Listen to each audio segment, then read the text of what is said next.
Perdarahan pada luka seringkali membuat masalah dan membuat cemas baik bagi pasien penderitanya ataupun juga bagi tenaga kesehatan yang menanganinya. Hai, saya Nus Agung, selamat datang di Kanal Sehat Medcovazin.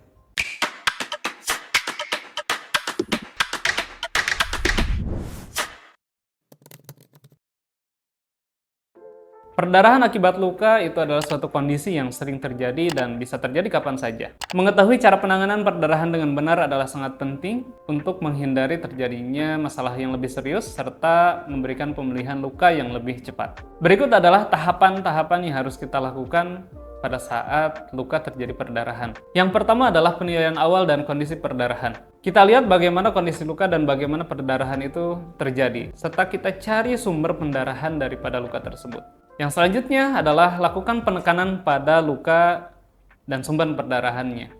Ya, ketika misalkan kita sedang tidak membawa peralatan P3K, mungkin bisa menggunakan seperti lap bersih ataupun juga tisu yang ada di sekitar kita. Lakukan penekanan pada area perdarahan selama beberapa menit sampai pendarahannya tersebut berhenti. Kemudian tinggikan bagian tubuh yang mengalami luka dan perdarahan tadi dari posisi jantung. Tujuannya adalah untuk memperlambat aliran darah ke area luka atau sumber pendarahan tadi. Now cover the injury with gauze or cloth. Maybe you have a towel or extra t-shirt with you. And apply direct pressure to the wound. This may stop the bleeding. Selanjutnya, pertahankan tekanan. Jika dirasa masih terjadi perdarahan, penekanan pada area luka yang mengalami perdarahan tadi jangan dulu dilepaskan, melainkan terus tahan sampai dirasakan benar-benar berhenti perdarahannya. Selanjutnya, setelah dirasa berhenti perdarahannya, kita lakukan balutan luka. Nah, cara membalut luka yang pertama tetap kita ikuti prosesnya, yaitu adalah 3M.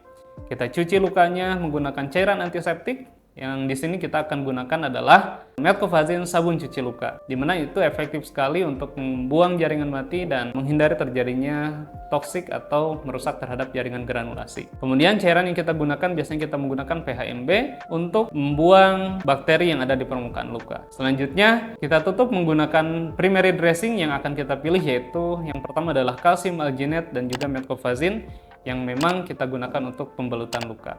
Pada kondisi medis tertentu seperti pasien yang sedang mengkonsumsi obat pengencer darah atau dengan pasien riwayat komorbid seperti misalnya ada CA atau kanker, nah itu biasanya perdarahannya itu akan lebih aktif lagi. Nah itu butuh pendampingan dan penanganan lebih lanjut ya, biasanya kita lakukan oleh tenaga kesehatan dan bisa teman-teman lakukan perawatan oleh perawat luka. Nah di sini kita gunakan calcium alginate sebagai salah satu balutan yang memang bisa membantu menghentikan perdarahan karena ion kalsium yang ada di calcium alginate itu bisa mengikat perdarahan. Tentu hanya pada perdarahan-perdarahan minor. Baik, kita akan praktekkan ini cara penanganan perdarahan ya, yang mungkin perdarahannya agak banyak nih karena luka akibat kecelakaan ya Pak ya. Oke. Nah, pertama kita harus pastikan tenang diri kita sebagai tenaga kesehatan atau nakes. Terus yang kedua, kita tenangkan pasien, jangan panik karena ketika panik itu akan memperparah kondisi perdarahan dari luka ya. Kemudian kita selanjutnya adalah hentikan pendarahan jika pendarahannya masih terus keluar ya. Bisa kalau misalkan nggak ada kasa menggunakan kain bersih ataupun tisu mungkin.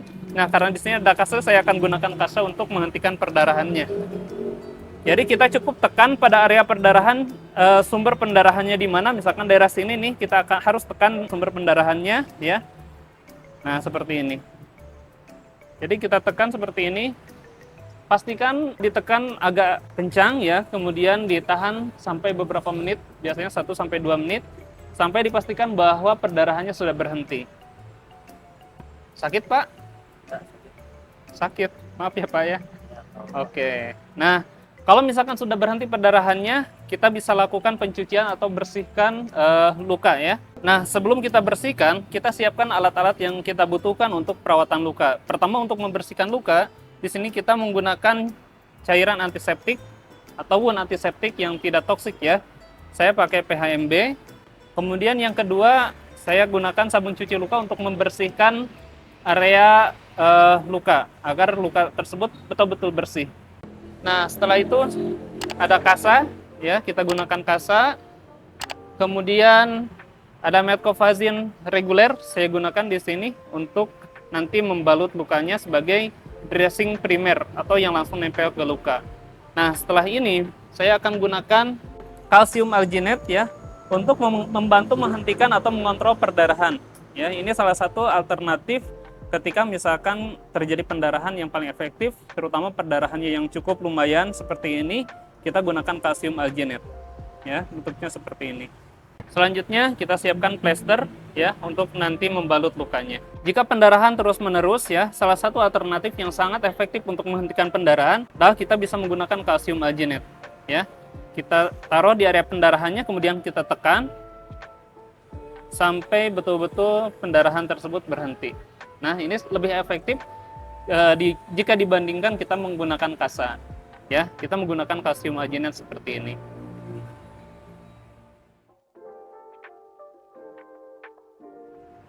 Selanjutnya kita akan bersihkan luka menggunakan cairan PHMB dan Metcofazine sabun cuci luka. Ya, kita bisa menggunakan sabun cuci luka dari Metcofazine. Nah, kita olesi semuanya ya ke semua area luka, ke lukanya semuanya menggunakan Metcofazine sabun cuci luka.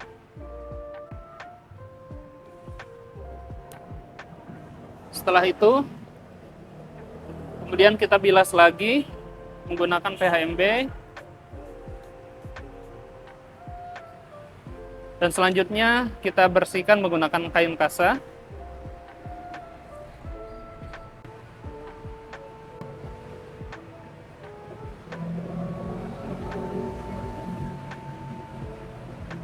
Nah, jika sudah bersih, pastikan bersih dari semua kotoran dan benda atau partikel atau benda asing ya. Selanjutnya kita akan oleskan Metcofazine ke seluruh area luka ya.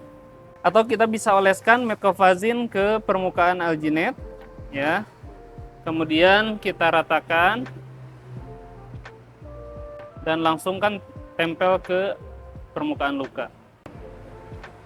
Dengan ketebalan kurang lebih 1-2 mm ya. Kemudian kita tempelkan ke area permukaan luka. Jika sudah selesai, selanjutnya kita gunakan kasa. Ya, boleh 1 lapis ataupun 2 lapis ya, sesuai dengan kebutuhan. Kemudian selanjutnya kita plester ya, kita ukur terlebih dahulu.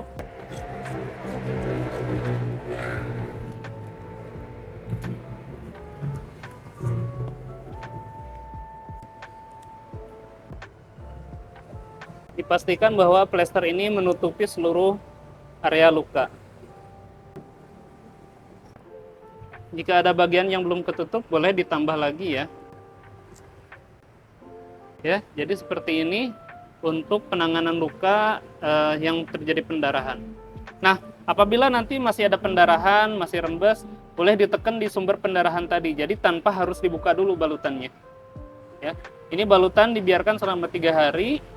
Ya, baru setelah 3 hari nanti kita buka.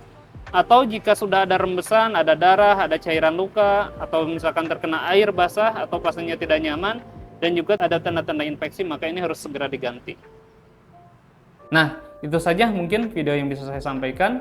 Jadi bagi teman-teman yang mengalami perdarahan, pertama jangan panik, lakukan penekanan pada sumber pendarahan, kemudian juga gunakan balutan yang tepat, kita gunakan kalsium alginate dan juga Metcofazine reguler, dan selanjutnya jika pendarahan tetap terjadi, maka segeralah bawa ke layanan kesehatan terdekat, salah satunya adalah praktik perawatan luka.